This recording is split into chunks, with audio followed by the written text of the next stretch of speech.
When my son pushed us off the cliff, I felt the world tilt in ways I hadn't imagined since my youth. The wind tore at my hair, my heart thudded with disbelief, yet there was a strange clarity. Robert's hand found mine midair, whispering, "Pretend we're dead." And in that impossible instant, I realized our lives had fractured but not ended. There was survival in stillness and quiet patience. And for the first time, I understood that betrayal, as sharp as it cuts, also sharpens. I had given my life to them. Every sleepless night, every meal carefully prepared, every scraped knee and fevered night spent by their beds. Years of love, sweat, and sacrifice had built a house, a home, a family. And yet, in one horrifying moment, the son I had raised to be kind and honorable had chosen treachery instead. He had chosen greed, secrecy, and violence, and I lay sprawled on cold rocks, pretending to be lifeless, while the truth of my family's fragility became painfully clear. Robert and I had spent decades building a life together, a life where care and love were the foundation. Cabin at the edge of the cliff had been our refuge, our fortress against the storms of the world. Every board nailed, every window polished, every evening spent by the fireplace had been a testament to our commitment, not only to each other but to the children we had nurtured. And yet, one morning, everything changed. Our son, with a cold efficiency I had never anticipated, had turned our own family into a battlefield. Even as I lay there, watching the clouds swirl over the mountain, my mind drifted to memories of his childhood. How tenderly I had held him during storms, how often I stayed awake just to listen to the soft rhythm of his breathing. And how, in a cruel twist of fate, all of those moments had been used to teach him calculation, manipulation, and stealth. The irony was unbearable. The same hands I had held in comfort now sought to destroy us. And yet that same realization sparked something within me, a seed of clarity that, with care, could grow into resolve. Robert squeezed my hand again, the whisper of his words still echoing in my ear. "Pretend we're dead." And suddenly, survival was no longer just about evading harm. It was about watching, understanding, and preparing. We had been betrayed, yes, but defeat was not yet ours. The forest around us, alive with the quiet murmurs of wind through pine and fir, became our witness, a silent ally in our secret vigil. The next days were surreal. Our neighbors mourned our supposed demise, sharing condolences that felt almost hollow. But Robert and I moved in the shadows, invisible to the world that thought we were gone. And there, in the hush of survival, I began to notice subtle truths, the cold detachment in our son's voice when he called, the way his wife's eyes flickered with unspoken ambition, the way every interaction seemed meticulously calculated. Pain had honed my perception. Betrayal had opened my eyes. Every memory of his childhood, once a bomb, became a puzzle to solve. The birthday cakes we baked together, the camping trips, the countless nights of storytelling, all the moments of love now carried a shadow, hinting at the methodical, almost preordained nature of the betrayal. And yet, the recognition of their cunning also brought an unexpected clarity. If we were to survive and reclaim our dignity, we could not act in haste or anger. Our strategy would require patience, observation, and subtle intelligence. The weeks that followed were a strange blend of grief and awakening. Robert and I were alive, yet the world treated us as dead. We were ghosts moving through familiar spaces, watching those we had once cherished display the worst of their natures. Each encounter revealed more, each conversation more layers of deceit and entitlement. And in that slow, agonizing observation, I began to feel the stirrings of a plan, not born of vengeance but of justice. Quiet, patient, deliberate justice, served not with anger but with dignity. It was during one of those nights, sitting by the hidden hearth in our secluded cabin, that I first realized how much betrayal can teach you about yourself. Love had built us, yes, but betrayal had awakened us. We were no longer just survivors, we were witnesses to truth. And with that truth came power, subtle and patient, enough to eventually right what had been broken. I would need time and I would need cunning. But I would not be broken. Not by him. Not by anyone. The irony of pretending to be dead, I realized, was not in survival alone. It was in the awakening of perception, the understanding of who truly mattered and who had never truly deserved our trust. And as I closed my eyes that night, feeling Robert's steady presence beside me, I whispered to the wind, to the trees, to the memory of my past life, we were still here. And what they didn't know, what my son could never imagine, was that the most dangerous thing about us now was patience. The days that followed the fall were drenched in silence. The world moved around us, oblivious to the truth, while we navigated our shadows, ghosts in our own lives. Robert and I walked through the rooms of our cabin as if nothing had changed, though everything had. The walls that had once echoed with laughter now held only echoes of fear, disbelief, and a growing awareness of the cunning our son and his wife had displayed. Every misplaced object, every subtle shift in their behavior as they assumed we were gone, revealed a layer of their ambition and cruelty. I spent hours staring out the window at the cliff, remembering the moment our lives had tilted forever. Cold wind whipping through the pine branches seemed almost alive, carrying whispers of what had been and what could yet be. I remembered his eyes, wide with what I once thought was love and trust, now reflecting something I barely recognized: calculation, ambition, a hunger that had no room for compassion. And yet, as grief twisted in my chest, I also felt the beginnings of something else, a spark of clarity that this pain, this unimaginable betrayal, could become a guide. Robert was a quiet anchor through it all. His presence reminded me that love could survive treachery, that commitment endured even when the world seemed cruel. At night, I would trace the lines of his face, remembering the decades we had spent together, the moments of small joy, the nights of shared sorrow. And in those moments, I understood that our survival was not just physical, it was moral. They had tried to strip us of our lives, yes, but they could not take the years of integrity, the wisdom earned in silence, the quiet strength that comes from enduring pain with dignity. Every time I thought of our son, a mixture of grief and incredulity welled inside me.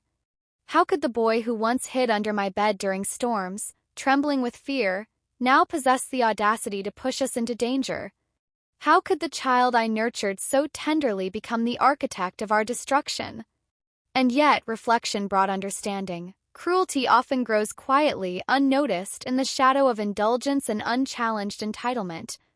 I had loved blindly, hoping my presence would guide him, never imagining that it could also embolden his deceit. It was a quiet Tuesday when I discovered the first real clue of what we might yet reclaim. Among the scattered papers Robert and I had hidden for emergencies, I found a letter, aged, delicate, and unmistakably written in Robert's hand years ago. It was addressed not to us, but to a future moment of crisis, a contingency plan should we ever be betrayed or endangered. My hands trembled as I read his words. Instructions, reflections, reminders of our rights, our resources, and the knowledge that patience is often the most powerful weapon.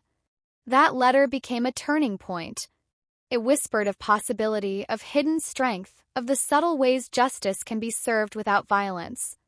My grief began to shift slowly into awareness, then into resolve. If we moved carefully, we could ensure that betrayal did not go unchallenged. And yet, I knew that action would require more than just courage. It would require strategy, observation, and above all, the patience that had kept us alive these weeks. I spent hours reflecting on the past, on the choices that had led to this moment. Every interaction, every subtle manipulation from our son and his wife, every stolen opportunity of kindness, was a thread in a tapestry of deceit. And I, as the one who had been wronged, began to trace these threads carefully, noting weaknesses, patterns, and vulnerabilities. The grief that had once clouded my mind was transforming into quiet intelligence. Where once I had felt powerless, now I saw the faint outlines of leverage, small openings through which dignity and justice could flow. Some nights I allowed myself a small indulgence, quiet tears, whispers of sorrow, the soft lament of what had been lost. Yet even in those moments, I noticed the growing strength in my reflection. Betrayal, while painful, had illuminated truths I had ignored for too long. The child I had raised, who once fit perfectly in the world I had nurtured, was no longer a boy. He was a mirror of the consequences of unchecked greed and ambition. And I, the mother, the wife, the woman who had endured, began to understand that survival and retribution were not mutually exclusive. By the end of that month, I had begun the slow process of reclaiming my mind, my sense of self, and my quiet determination. Robert and I moved in tandem, silent yet deliberate, observing the patterns of our betrayers, noting the arrogance that assumed we were powerless, noting the mistakes that came from overconfidence. Each day I felt a subtle transformation, a shift from victimhood to awareness, from despair to readiness. And in the back of my mind, the seed of a plan began to grow, nurtured by patience and fortified by the wisdom of years. It was ironic, I thought, how near death and betrayal had forced such clarity. Cliff had been cruel, yes, but also illuminating. Pain had sharpened my senses, grief had opened my eyes, and love had reminded me that even in the darkest moments, dignity remains. And as I lay awake one night, listening to the whisper of the forest and Robert's steady breathing beside me, I realized something profound. Our story was far from over. What they had believed to be the end, their triumph, their cleverness, was only the beginning of our reckoning. The following morning, I woke to the soft glow of dawn filtering through the cabin windows. The forest beyond shimmered with dew, as if the world itself had paused, waiting for something to unfold. I sipped tea slowly, savoring its warmth, feeling the quiet weight of survival settle into my bones. Robert was already outside, moving with measured precision, observing the paths below the cliff, noting how our son and his wife had assumed ownership over a life that was never theirs to claim. And in that moment, I realized that our existence had become something strange and fragile, yet infinitely precious. The grief that had once consumed me had softened into something more potent, a contemplative focus. I remembered the small kindnesses I had given to our son as a child, tending to his scraped knees, reading stories by candlelight, the quiet assurances that the world was safe while holding him close. And I also remembered how I had sometimes turned a blind eye to small misbehaviors, dismissing them as harmless rebellion. Each act of indulgence, I now saw, had become a thread woven into a pattern of entitlement. And yet there was no time for blame. What mattered was recognition and careful action. Robert joined me with a folded piece of paper in his hand, a remnant of an old plan we had discussed long ago, something we had never thought we would need to use. It was a document detailing contingencies for emergencies, strategies for safeguarding assets, and gentle reminders that dignity and patience often outlast brute force. I traced the edges with my fingers, feeling the reassuring weight of foresight and preparation. The letter whispered a simple truth: we were not powerless. Even in our apparent defeat, we still held the means to regain equilibrium, to assert ourselves without surrendering to rash emotion. We began to observe them more closely. Our son's arrogance was palpable, his belief in our absence complete. He strutted through our property as if it were his own, leaving small mistakes in plain sight. A forgotten letter, a mismanaged account, a careless word to a neighbor that hinted at greed. And his wife, calculated, charming to outsiders, yet ruthless in private, unwittingly revealed cracks in her own armor. The realization was intoxicating. Not out of cruelty, not out of desire for vengeance, but from the deep, abiding understanding that truth, patience, and observation could restore what had been unjustly taken. Tonight, I would write in a journal I had kept hidden since childhood, recording memories, thoughts, and reflections on what had transpired. Writing became a ritual of clarity, a quiet mirror in which I could see not just the betrayal but the lessons embedded within it. I documented every detail. The way our son avoided my gaze when he thought I wasn't looking, the subtle dismissals of Robert's advice, the way our belongings had been appropriated with a careless hand. Each observation was a thread in a tapestry of awareness, a map toward the redemption of our dignity. The months crept by with a strange rhythm. Every interaction, every silent observation added layers to our understanding. We were learning patience, the art of stillness, the power of waiting for the precise moment when insight could be translated into action. Cliff had not only taught us the fragility of life but the strength inherent in quiet endurance. Our son and his wife believed they had triumphed, that our fall had sealed their victory. And yet, their overconfidence blinded them to the subtle awakening taking place in our hearts and minds. Occasionally, I would feel pangs of sorrow so sharp they almost took my breath away. I allowed myself to feel them, fully and without shame, knowing that grief was not a weakness but a tool, a lens that honed my understanding of betrayal and consequence. And alongside sorrow there grew a different emotion, Anticipation, a quiet readiness for the moment when patience, observation, and wisdom would converge into action. It was not anger that drove me, but the deep yearning for justice, for the restoration of dignity that had been stolen. And then, one evening, as the sun dipped behind the trees and painted the sky in shades of amber and violet, I saw it, a small, overlooked piece of evidence left carelessly in a drawer by our son. A forgotten journal revealing thoughts and plans, hints of entitlement and greed. My heart raced not with malice, but with a sense of clarity. For the first time since that terrifying day on the cliff, I understood the potential for reclaiming control, for quietly correcting the imbalance that had been forced upon us. Tools for empowerment were there, hidden in plain sight. The act of discovery transformed the grief I carried into resolve. The betrayal remained, raw and bitter, but it no longer consumed me entirely. Instead, it illuminated a path forward, a way to navigate the complex terrain of family, love, and treachery. I realized that while we had been hurt, the most profound truth was that we still had the power to shape the outcome. Patience, wisdom, and quiet strategy were now our allies. And in that realization, I felt the first true flicker of strength, the first glimmer of empowerment after weeks of fear and uncertainty. As I closed the journal and looked toward Robert, his eyes reflecting the same combination of sorrow and determination, I knew that Act 1, the heartbreak, the betrayal, the testing of our love and endurance, was coming to a close.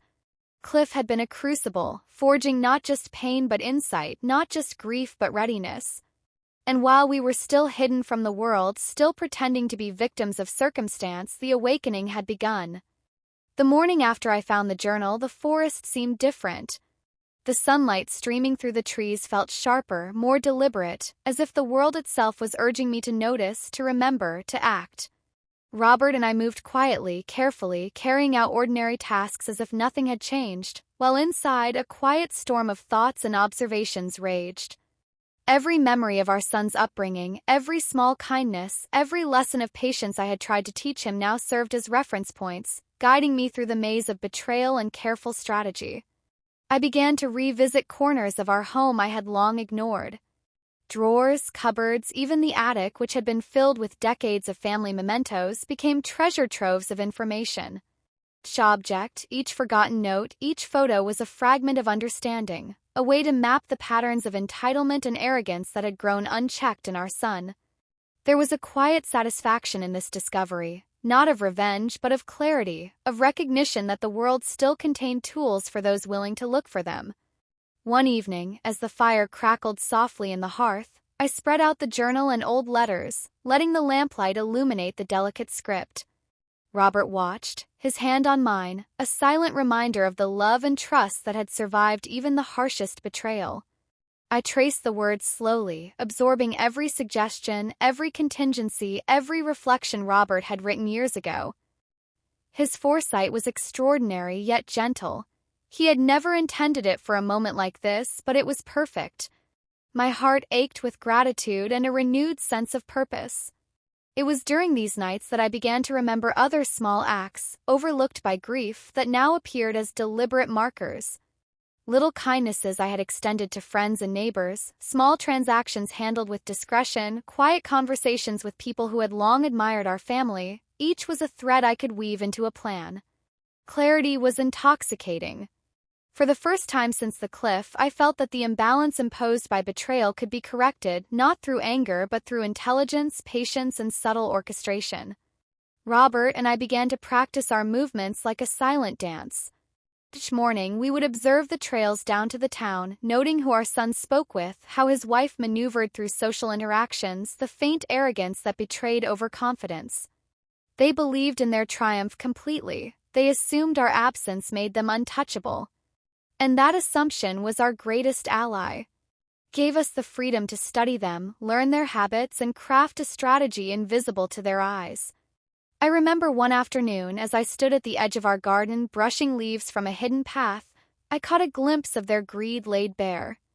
They had begun to exploit the property in ways that were reckless, selling small heirlooms, neglecting the land we had nurtured, assuming that care and responsibility were luxuries no longer required. And in that moment, a strange feeling took root in me, a quiet satisfaction not born of malice but of anticipation. They had shown their hand and we were watching. I began to document everything carefully in my own secret journal. Observations, reflections, potential opportunities, all recorded with deliberate precision.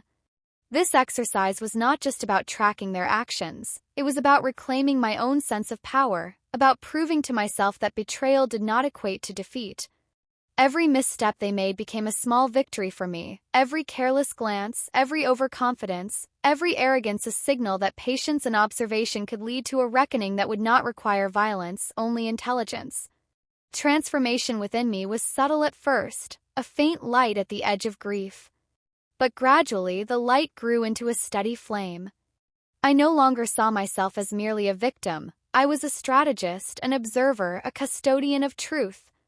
Every interaction, every discovery, every quiet reflection reinforced the awareness that I had survived for a reason, and that reason was not merely existence. It was the opportunity to restore dignity, to reclaim control, and to assert quiet justice in ways they could neither anticipate nor resist. And then came the moment of revelation. Hidden beneath a loose floorboard in our bedroom, I discovered a small box, long forgotten, containing documents, letters, and a set of keys to places I had not visited in years. These were remnants of Robert's careful foresight, gestures of protection and empowerment intended for circumstances like this. My hands shook as I sifted through them, feeling the weight of responsibility and possibility pressing on me. Here in my grasp were the tools to transform helplessness into agency, sorrow into strategic clarity. It was ironic in a quiet way how near death and betrayal had led to such awakening. Cliff had been cruel, but it had forced patience. The betrayal had been sharp, but it had illuminated truths hidden by love and indulgence. And as I held the keys and letters close to my chest, I realized for the first time since that fateful day, survival was no longer enough. We could reclaim more than life. We could reclaim dignity, control, and the quiet power that comes from knowing the truth while the world remains unaware. That night, as I wrote in my secret journal by the soft glow of candlelight, I whispered to Robert, "They think they have one. They have no idea what we are capable of." And in his eyes I saw the same understanding, the same spark of hope, the same quiet determination. Together we were no longer just survivors of betrayal. We were witnesses to truth, keepers of patience, architects of a plan that could right what had been wronged. The days that followed the discovery of the hidden box were like walking through a fog that gradually lifted, revealing a landscape I had long forgotten. Every corner of the cabin, every familiar object seemed charged with new significance. The letters, keys, and documents Robert had hidden were not just reminders of the life we had built. They were tools, carefully placed, waiting for the moment we would need them. And now that moment had arrived. I began to plan quietly, deliberately. Not in anger, not in haste, but in the way one arranges chess pieces, anticipating moves, predicting reactions, watching patterns unfold. Each misstep our son and his wife had made became a small instruction, a clue to their weaknesses, a way to turn their overconfidence into opportunity. I had learned patience in the weeks following the fall, but now it was sharpening into strategy, a calm, unyielding force that filled the spaces where grief had once lingered. Robert and I would sit together at night, discussing possibilities softly, as if the walls themselves could listen. We spoke of legacy, of justice, of quiet retribution that required no loud confrontation, no bitter words. The world outside believed we were gone. They assumed our absence equaled powerlessness. That assumption became our greatest ally. While they reveled in their supposed victory, we were quietly weaving the threads of clarity, observation, and subtle influence. One evening, I found myself holding a small, worn envelope tucked among old photographs. Contained letters from distant friends, small inheritances, and hints of financial arrangements we had never fully explored. Robert had anticipated needs, complications, betrayals. Everything had been recorded with the care and foresight of someone who understood both human nature and patience. The discovery filled me with a quiet awe and determination. Survival had been the first step, but empowerment, subtle and deliberate, was the next. I began moving deliberately through the routines of our days, allowing them to continue their reckless lives while observing, documenting, and reflecting. Our son made assumptions at every turn. He underestimated the power of patience, the insight that comes from pain, the wisdom of age. And slowly, as I watched him stumble over small mistakes, I began to see the shape of the plan forming in my mind. It was not vengeance, not in the dramatic, destructive sense. It was justice, poetic and inevitable, like the gentle erosion of a river over rock. At night, when the house was quiet, I would read Robert's letters again, letting the words sink deep into my mind. He had always believed that integrity, patience, and foresight were stronger than anger. And now, as the betrayal loomed large, those words became our guiding principle. We would act, yes, but with purpose. Every move calculated, every detail noted, every advantage quietly exploited. It was the calm satisfaction of understanding, of knowing that the most powerful response is often invisible until it unfolds fully. The empowerment I felt was both exhilarating and terrifying. For years I had been defined by love, service, and care, yet now I was learning to define myself by intelligence, observation, and the subtle power of patience. Every day I felt layers of grief fall away, replaced by focus and clarity. I realized that betrayal had not destroyed me. It had revealed a side of myself I had long ignored. The strategist, the observer, the woman capable of quiet, deliberate action. There were small victories along the way. A careless word from our son revealed a financial overreach. A misjudged gesture from his wife exposed social insecurities.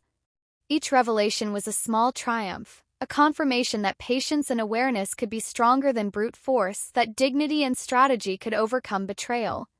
And through it all, I felt a quiet satisfaction, not of malice but of recognition. The world had underestimated us, and in that underestimation lay the power to reclaim what was ours. Sometimes I would pause, looking out over the cliff where everything had begun, the wind brushing against my face. It was a place of pain, yes, but also of awakening. I had learned to see the world differently, to read intentions, to detect arrogance, to anticipate action. And I realized that the cliff had not been a place of death, but a catalyst for transformation. Betrayal had forced clarity, grief had sharpened perception, and love had given the courage to act without haste. Robert and I began to put small pieces into motion. Nothing visible, nothing loud, only subtle adjustments, contacting old friends, securing hidden assets, documenting truths that could not be ignored. Every move was deliberate, quiet, almost invisible. And as the days passed, I felt the transformation complete. The grief-stricken woman who had fallen from the cliff had evolved into someone who could navigate betrayal with calm intelligence, who could convert despair into a subtle, potent form of empowerment. And then, one evening, as the last light of day faded and the forest whispered around our cabin, I understood something profoundly satisfying. They believed us weak, defeated, and absent. But the quiet awakening within us, strength born of grief, clarity born of observation, power born of patience, would soon reveal itself. Not through rage, not through confrontation, but through the slow, inevitable unfolding of justice. The reckoning was coming, and it would be as quiet, deliberate, and devastating as the cliff itself had once been. By the time autumn painted the forest in shades of amber and rust, Robert and I had transformed our grief into quiet power. The letters, journals, and keys we had uncovered were no longer just symbols of the past. They were instruments of our strategy, guides for restoring dignity and balance. Each day, I felt the sting of betrayal soften, replaced by the satisfaction of understanding, of reclaiming control over a life that had been stolen in the chaos of that cliff. We began to orchestrate small interventions.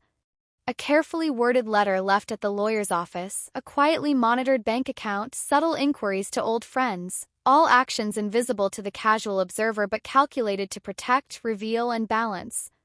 The son who had assumed mastery over our lives remained blissfully unaware that the threads of his arrogance were being unraveled, one careful move at a time. And as I watched him, I realized how overconfidence often precedes downfall. One morning, I found a forgotten ledger hidden among Robert's papers. Detailed property ownership, old investments, and accounts I had long forgotten.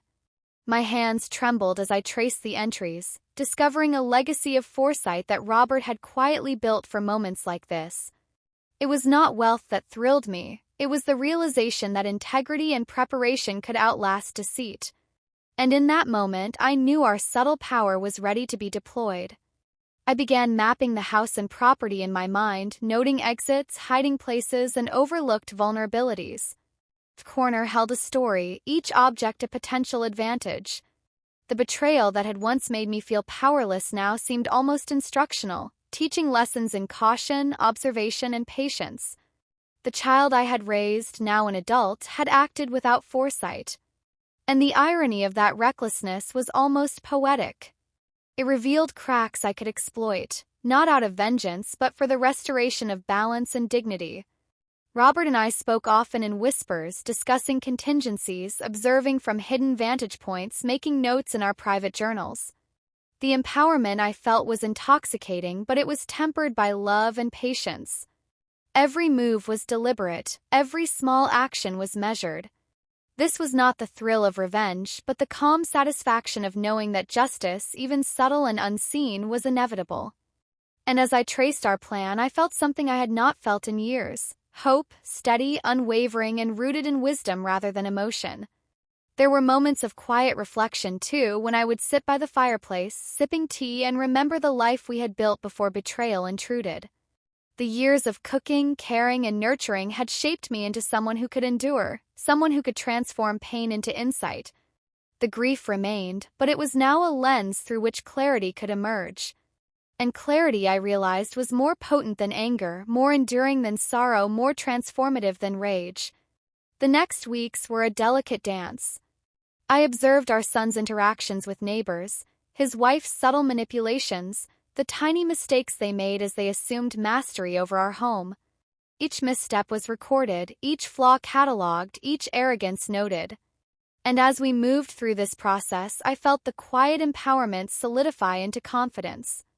I could see the world with unclouded eyes, read intentions clearly, and anticipate actions with a precision I had never known. It was during one of these quiet evenings, the wind brushing against the cabin like a whisper, that I realized how far I had come. The fear that had gripped me on the cliff had been transformed into observation, grief into insight, despair into planning. Robert and I were no longer merely survivors. We were custodians of truth and balance, architects of a subtle reckoning that would arrive with inevitability. The betrayal had shaped us into something sharper, wiser, and far more enduring than they could ever imagine. And as the stars emerged, one by one, over the darkened forest, I held Robert's hand and whispered softly, "They think the world is theirs. They have no idea what patience can do." He squeezed my hand in reply, a silent affirmation that we were ready. Cliff had been a beginning, the betrayal a catalyst, and now the path was clear. Quiet empowerment had replaced despair, and the slow, deliberate steps toward justice were poised to begin. The first frost of winter had settled across the forest, coating the cabin roof with a delicate lace of ice. The world felt quiet, expectant, as if it too waited for what was to come. Robert and I moved with calm precision, each day a small step toward the resolution that had taken shape over months of observation, reflection, and planning. The betrayal that had once left me trembling on the edge of despair now guided my actions with a quiet, deliberate force. I began by reclaiming what had been carelessly appropriated. A mismanaged bank account, forgotten legal documents, and overlooked property deeds became instruments in our quiet strategy. Our son's assumption that we were powerless had left him blind to the subtle changes taking place around him. He did not realize that patience and careful observation could be more potent than anger, more effective than confrontation. And in that invisibility, our power grew. One morning, as snow dusted the garden, I mailed a carefully prepared letter to a local attorney, one that outlined past ownership, discrepancies in management, and our right to reclaim what had been taken. The son and his wife would not see it coming. I smiled faintly as I slid the envelope into the mailbox, imagining their disbelief when they realized that every assumption of victory had been based on ignorance. Justice, subtle and invisible, was unfolding. At home, I continued documenting their missteps. Each careless word, each forgotten detail, each sign of arrogance became a building block in our plan. It was not revenge in the dramatic sense. It was poetic, precise, and inevitable. Their actions were creating the circumstances that would allow us to reclaim what had been stolen. And as I watched the slow unraveling of their overconfidence, a sense of quiet satisfaction settled deep into my chest.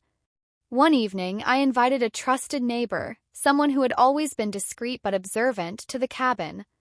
Over tea, I carefully shared a few details, enough to ensure oversight and support, but not so much as to reveal the plan in full. That neighbor would quietly confirm the legitimacy of our claims, witness the evidence, and provide a buffer of accountability that would make any attempt at denial impossible.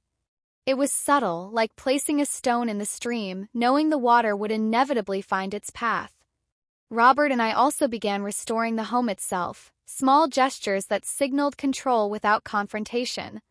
Rooms were straightened, belongings carefully arranged, hidden letters and keys returned to their rightful places. Every act of restoration was symbolic, a reclamation of dignity, a reminder that our presence, though quiet, could not be ignored. The house itself became an instrument of empowerment, echoing our calm and steady resolve. It was during one of these evenings, as I hung an old photograph on the wall, a portrait of our family before the betrayal, that I felt a sudden, sharp clarity.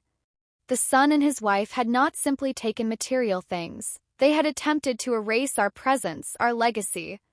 And yet, their arrogance had blinded them to the one thing they could never steal: our awareness, our wisdom, and the deliberate, patient actions that would ensure justice.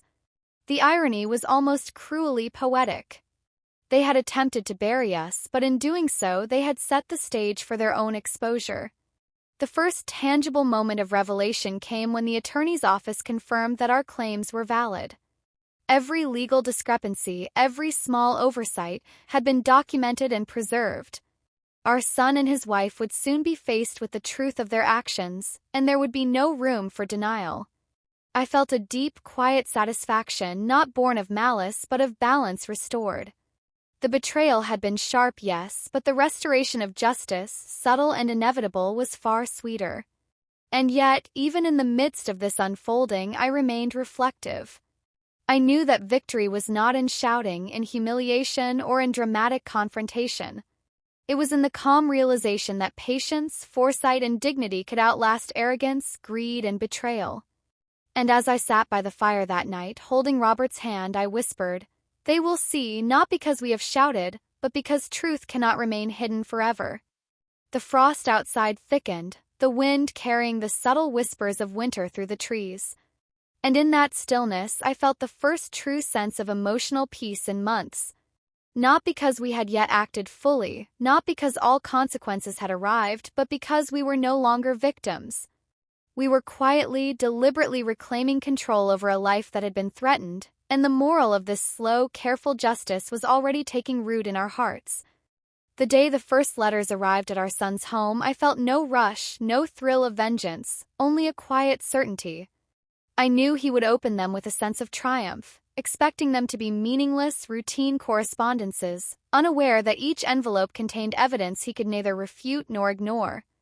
And as I imagined the subtle confusion in his eyes when he realized the weight of what he had ignored for months, a small, private satisfaction filled me.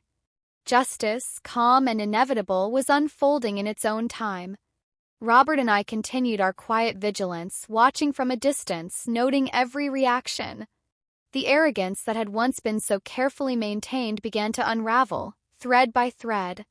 A misstatement here, a defensive gesture there, revealed cracks in the facade that had seemed impenetrable. And each revelation reminded me that patience had been our most powerful tool. While others might have rushed, shouted, or confronted, we had allowed the world to expose itself in its own overconfidence. The next morning, a neighbor discreetly informed us that the son had begun contacting attorneys, trying to challenge the claims he had once assumed were negligible. It was almost poetic. His efforts, once fueled by entitlement, now stumbled against the careful documentation we had gathered. The letters, the ledgers, the hidden documents Robert had left behind, they were now working exactly as he had intended years ago. And in that moment, I felt the weight of both relief and validation. Plan had worked, not through confrontation but through foresight and truth. There were moments, too, of reflection. I remembered the child who had once clutched my hand in fear, the boy who had trusted and loved so completely, and the adult he had become, blind to the consequences of arrogance. Grief mingled with understanding as I realized that betrayal often springs from weakness disguised as strength. And in that quiet observation, I understood that our role was not to punish in anger, but to restore balance, to ensure that consequences were experienced with the dignity that truth demanded.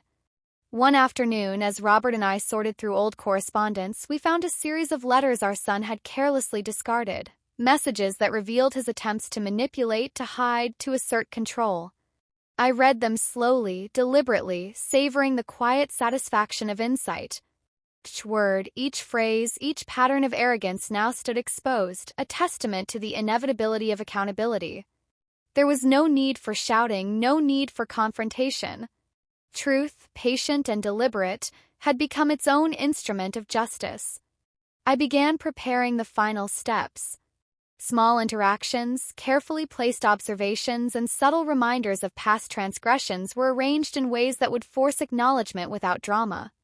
The son and his wife, oblivious to the invisible hand guiding events, were slowly cornered by the consequences of their own choices. And in that inevitability, I felt a sense of moral satisfaction, a recognition that justice need not roar to be heard. It can whisper, unfold, and endure quietly, leaving the perpetrators to confront the reality of their actions alone. Evenings became reflective rituals. By the fire, I would recount the events in my mind, tracing the journey from betrayal to empowerment, from grief to strategy, from despair to subtle triumph. Robert's presence beside me was steady, comforting, and grounding, a reminder that love, patience, and shared history are more enduring than any moment of cruelty or ambition. And in those reflections, I began to understand the deeper moral, that dignity, when preserved and exercised with patience, is itself a form of justice more profound than any outburst of anger. The first confrontation came quietly. Our son, faced with undeniable proof, realized for the first time that our absence had not equaled weakness. He understood, slowly, painfully, that arrogance and entitlement cannot withstand observation, documentation, and patience. And as I watched his realization unfold, I felt neither glee nor vengeance, only a calm affirmation that balance had been restored. The betrayal, the cruelty, the disregard for love and integrity, all had brought about consequences that were measured, inevitable, and just. That evening, as the wind whispered through the trees and snowflakes drifted against the cabin windows, I sat beside Robert, letting the quiet settle around us. The house, once threatened by absence and betrayal, was now a sanctuary of restored dignity. The moral clarity we had cultivated, the patience we had exercised, and the subtle orchestration of truth had brought resolution without violence, without bitterness, and without drama. It was quiet, deliberate justice, and it was complete. And in the stillness, I finally understood what it had all been about. Betrayal had forced awareness, grief had taught patience, and love had preserved endurance. Consequences our son faced were neither cruel nor vengeful. They were simply the reflection of choices made without foresight or respect. And in that realization, I felt a deep, unshakable peace, the kind that comes not from triumph over others, but from fidelity to truth, patience, and quiet dignity. The first snow of winter had begun to settle in gentle drifts around the cabin, softening the edges of the forest and the harshness of the world outside. I sat by the window, hands wrapped around a warm cup of tea, feeling the quiet weight of months behind us, the cliff, the betrayal, the long journey from fear to understanding. It was strange to think how fragile life can appear, and yet how resilient the human heart truly is when guided by patience, observation, and quiet resolve. Robert moved about the cabin with calm purpose, attending to small tasks, his presence a steady reminder of what had endured beyond pain and betrayal. Together, we had orchestrated a path through grief into empowerment, through betrayal into subtle justice. And now, in this still moment, I realize that the most profound victories are often those that leave no scars, no dramatic confrontations, only a gentle realignment of truth and dignity. Our son and his wife had finally begun to grasp the extent of their missteps. They could no longer dismiss evidence, ignore responsibility, or act with arrogance. The letters, documents, and careful observations we had left in place had ensured that the consequences of their actions were unavoidable. Yet there was no malice in our satisfaction, only the calm recognition that life had a way of correcting imbalance, that patience and foresight could outlast cruelty and entitlement. I reflected on the months we had spent quietly observing, waiting for the right moment, gathering evidence, and preparing for subtle interventions. Each day had been a lesson in endurance, each moment of grief a step toward clarity, each act of betrayal a revelation of weakness disguised as strength. And through it all, I had learned that true empowerment does not come from confrontation, but from calm observation, measured action, and fidelity to what is right and just. The first meeting arranged with the attorney brought the final pieces together. The son's face, pale with realization and the sting of consequence, revealed everything he had failed to anticipate. He had assumed absence equaled powerlessness, that our fall from the cliff had silenced us. And yet, in our quiet vigilance, in the patient unfolding of subtle actions, he had been blind to the inevitability of justice. I watched, neither gloating nor angered, but with a calm satisfaction that comes from understanding the moral order of life. That night, I walked through the cabin, touching familiar objects, remembering the years spent building a home and a family.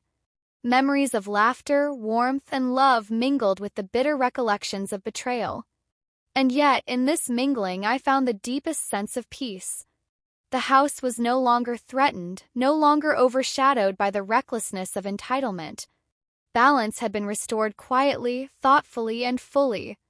I thought often of the cliff, the precipice that had once threatened our lives. It had seemed the end, but it had been the beginning of awakening. The betrayal of our son and his wife had seemed insurmountable, yet it had revealed the resilience within us, the strength of patience, the clarity of observation, the power of subtle, deliberate action. Every moment of fear and grief had been transformed into insight, every pang of sorrow into determination, every shadow of doubt into understanding.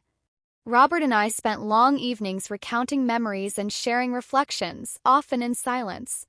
The words were not always necessary. The presence of one who understands, who has endured alongside you, is a comfort that no explanation can surpass. And as I watched the snow drift silently outside, I realized the final truth. Victory is sweetest when it is quiet, when it restores balance without malice, when it leaves dignity intact and lessons indelibly learned.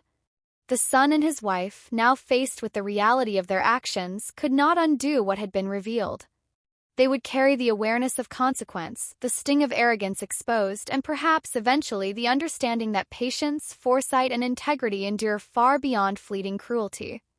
And I, sitting quietly by the window, felt a deep calm knowing that we had acted not in anger but in truth, restoring balance without losing our own humanity. As the stars emerged above the forest, Robert and I held hands, letting the quiet settle around us. Cliff had been a beginning, betrayal a harsh teacher, and patience our enduring guide. And in that stillness I whispered softly to the wind, "It is never too late to reclaim your life, to honor your dignity, and to find peace within yourself." And that night, for the first time in years, I slept peacefully. Not because I had won, not because others had been punished in anger, but because I had finally let go, embraced patience, and understood the profound power of quiet resilience. The cliff, the betrayal, the long months of observation, all had led me here, to calm, to dignity, and to a peace that could not be shaken. Did you like my story? And which city are you listening from? Let's meet in the comments. If you like the story, you can support me by sending a super thanks, so I can keep bringing more stories like this. Thank you so much for your sweet support. I'm looking forward to your comments on the story. On the screen, you can see 2 new life stories that I highly recommend. There's so much more on my channel. Don't forget to subscribe. See you in the next life story.